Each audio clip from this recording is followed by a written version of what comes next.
Hi, this is Robert Polenick, the owner of Brutal Iron Gym. In today's video, I want to give some workout tips to help you build the inside edge of your chest. One of my clients is getting ready for a men's classic physique competition. He has very good width to his chest, and the outside edge of his chest is very thick. However, the inside portion of his chest is quite flat. So we're looking to create a better balance in his chest to fill in that midline. A couple techniques that we can use, and they're going to have kind of their own merit, their own value based on each individual. So I'm going to just throw some things out there and encourage you to try them. Keep the ones that you like, get rid of the ones that you don't, but I wanted to present the ideas. One of the first exercises we'll use is an exercise that would be considered like a priming or a mind-muscle connection, maybe to some degree a pre-exhaust, but not a very good pre-exhaust because you can't go too heavy. However, this exercise helps you get your mind in tune with the inside edge of your chest. So I'm going to use a cable station. I'm going to have the cable set up about the height of my chest. If you notice, it's not the height of my shoulder, it's the height of my chest. I want to have it in line with the chest fibers, not my shoulder joint. So that way, we're actually going to be doing one-arm flies. So when I'm doing the flies, I can feel it in my chest, not my front shoulder muscle. So if it's too high, you're going to feel it kind of in the front delt, the deltoid. So instead, I want it in the chest. Now, what I'll do is when I'm doing this, my intent isn't to create shear force and tear up the chest, because we're not going to be able to get heavy enough on this.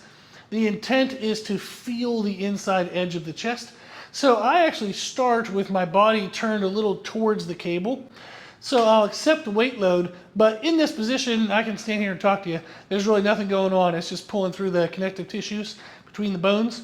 So now to activate, what I do is I'm going to turn my chest towards the machine a little bit, and I'm going to bring the cable past what feels like midline of my body. So if I was doing a cable fly, or machine flies, my hands would come to the midline. I'm trying with this movement to push past the midline. I want to really squeeze and contract to the inside edge of the chest.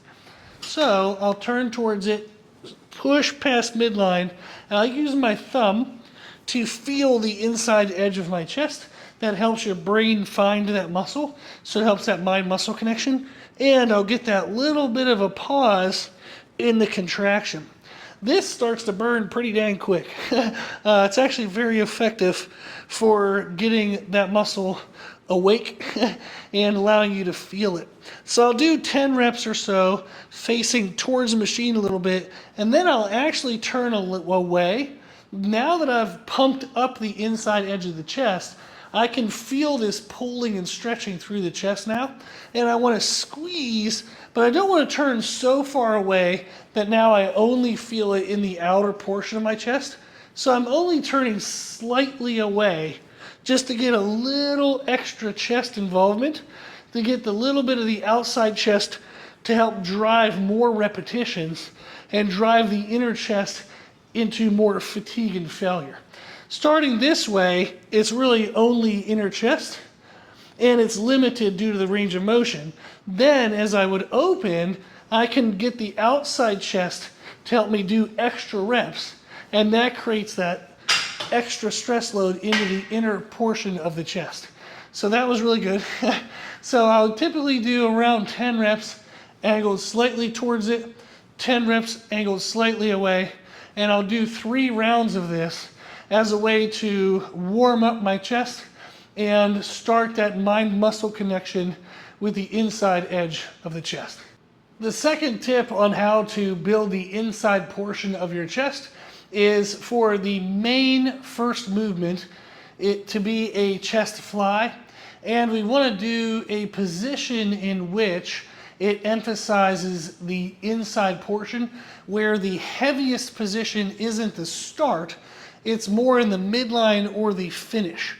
So if you have the chance to do cable crossovers or a seated version, which I'll be doing right here, you don't want to stand too far in front of the cables. You actually want to stand more in between the cables. What we're looking to do is to deload the difficulty in the stretch position and then increase the difficulty as we would come closer together. By having yourself or the bench be further back in between the cables, that will achieve that effect. So I'll grab the cables here and show you kind of my first working set. The other component we can do is to control our eccentric portion, the stretching portion, and pause the concentric contraction. So I'm in this position. When I'm going to feel maximal difficulty is when my upper arm, well, my whole arm actually, is perpendicular, when my upper arm is perpendicular to the cable. So for me, that's about right here. So I'm not maximally loaded in this position. This actually, I could sit here and talk for a while. As I would drive together, here now is the hardest, and then I would squeeze that difficulty into the midline and pause. So if I wanted to, let's say I started and all of a sudden it was out here was the hardest, what I would do is I would slide the bench back even further. So I'd pick this up, slide it back, set it down, and now I would get back into position and I would find that where it was most difficult change. So now that I've moved back, this is even easier. As I drive forward, now here is the hardest portion, which is a little closer to that midline. So I would stretch, squeeze, and hold. Now the eccentric, I mentioned that word, that's when the working muscle is extending. So my chest is the working muscle. Right here is peak contraction. So the muscle is as short as I can get it. I'm going to then extend the chest muscle under weight load. That is the eccentric portion. I want to control that portion. I'm going to squeeze the concentric, pause, and then control the eccentric. What I'm looking to do is the eccentric portion, when you're under weight load, that creates a lot of stress and damage to the tissue to have to open up the muscle fibers under weight load. So I want to control that. Typically, I'm going to control that at twice the speed of the concentric, which is the contraction. So if this is 1, 2, I want to pause and then do a 4 count on the eccentric. 1, 2, 3, 4. 1, 2, pause. 1, 2, 3, 4. 1, 2, pause. 1, 2, 3, 4. So that rep tempo is going to get an amazing amount of muscle damage, really good control, really good mind muscle development. And again, starting with a chest fly that emphasizes more the midline is going to be a great place to start the workout. You can do regular cable crossovers where you're standing up. You can do seated version like this. If you have a machine is typically going to be equal challenge the whole way through. So you can actually do partials. So you can come all the way together, do a mini partial, all the way open, mini partial, and that gives you a little bit of an extra emphasis on that midline on a machine. If you have free weights, kind of a bummer because you're going to be working against gravity and it's harder to create more of a midline stress. So in that situation, what I typically have people do is to do dumbbell flies, and then when they reach failure, do a pinch press where you'll pinch the dumbbells together and you come up and down like this, and that is going to really fire off that midline of the chest. However, if you just do that movement fresh, your triceps will take over. So you have to pre-exhaust by doing the flies and then the pinch press. And that way you get a little bit of more inner chest, but it is much harder against free weights than would it be against cables and machines. So that is tip number 2. Start with a midline focused chest fly as your first major movement of the workout. The next tip we have is to modify the way in which we do our dumbbell presses to ensure that we better engage the inner portion of the chest. The first variation, the first change we're going to make is the pressing path. of our dumbbell presses. So rather than pressing straight up and down, we actually want to press with a little bit of an arc. So I'm going to, at the top, think of my top position. I want to now think of when I press, think of keeping my forearms perpendicular to the floor. So I'm going to actually press out to make sure my forearms stay perpendicular.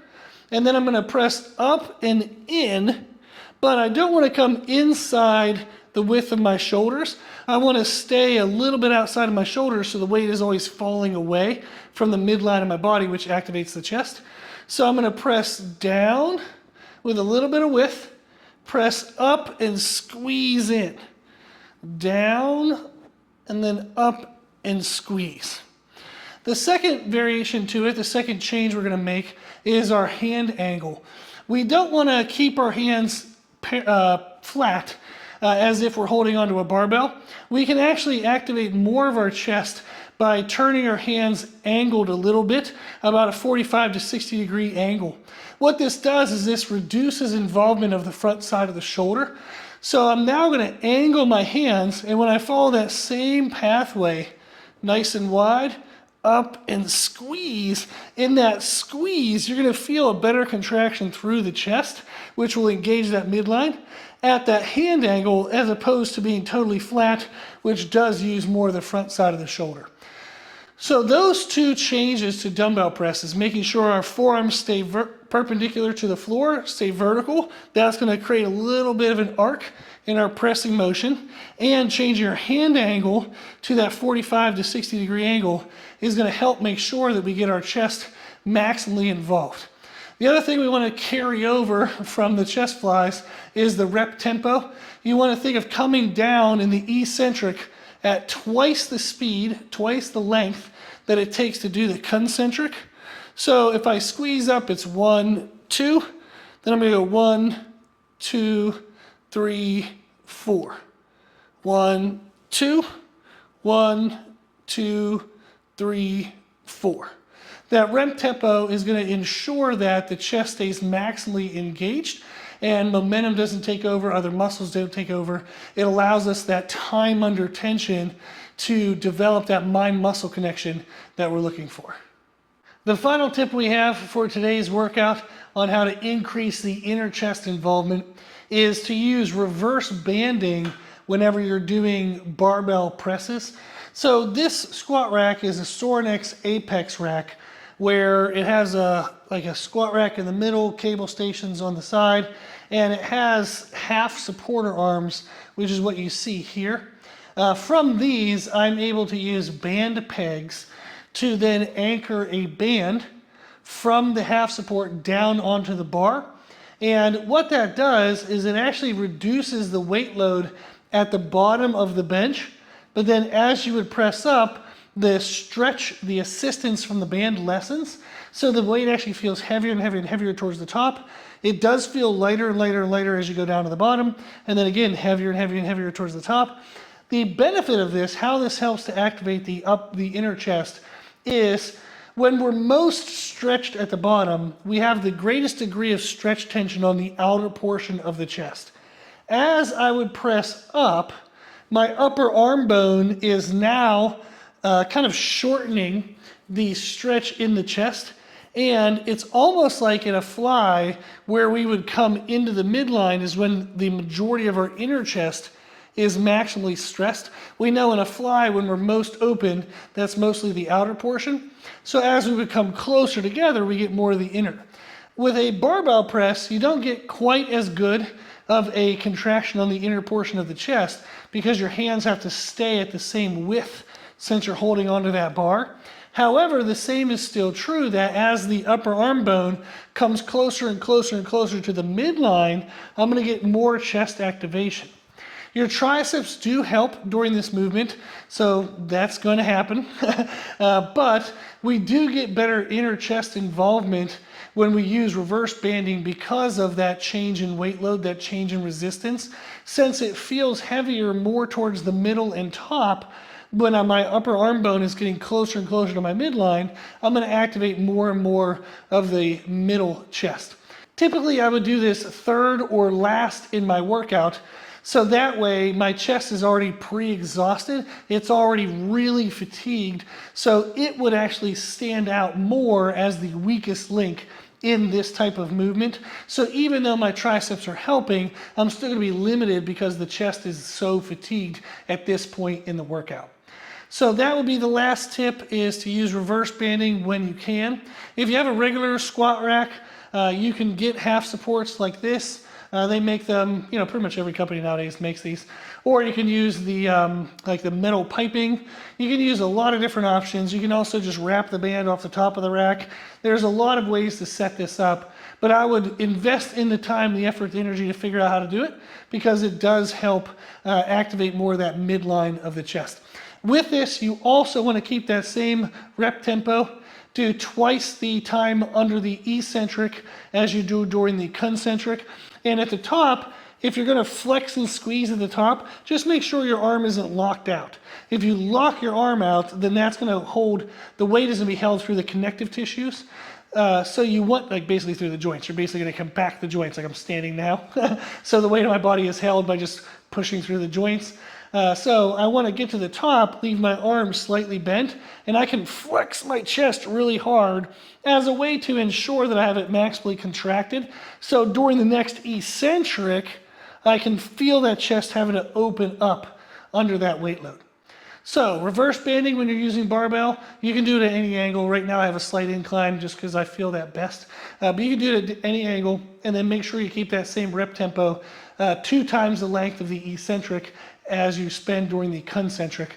And if you pause at the top, just don't lock your arms out. So there are some helpful tips on how to grow the inside edge of your chest. If you give those tips a try, if you have any questions, let me know. You can put them in the comments section. You can also reach out on our website. We have a ton of programming available on our website as well. There's free programming, group programming, personalized programming. There's a lot on there.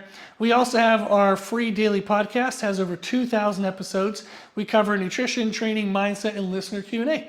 And you can submit any topic or question on the website, and you can find the podcast on the website as well as YouTube and popular podcast platforms.